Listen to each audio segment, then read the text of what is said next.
Hello everyone, welcome to Cynthia Montana channel. Now I'm gonna talk about CFX per BUSD. So before I started, don't forget to like, comment, and subscribe. I'm not a financial advisor, I'm just gonna give you some prediction using a technical analysis. We're gonna start with the CFX per BUSD. So congratulations, it's already gained like 130%. I think when it's already hit on the 0.84 is like 200% and now having a little bit correction.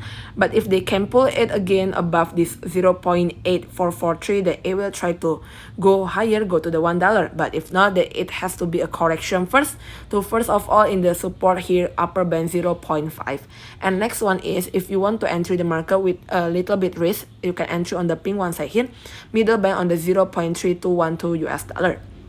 For the RSI stochastic also is already in the little bit overbought, right? Little bit overbought, but still having opportunity. For the moving average here is already really far from the all of the moving average, right? Having a really big gain on here.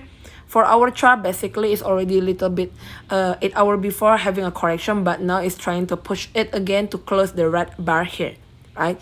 First, if they having correction, the it should be go to 0.4 or 0.5.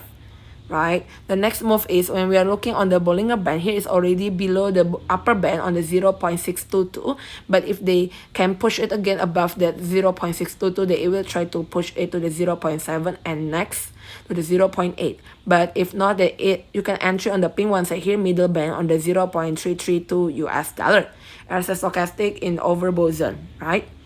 So if you want to enter, then you enter on the pink side or below the pink side here, below 0.33.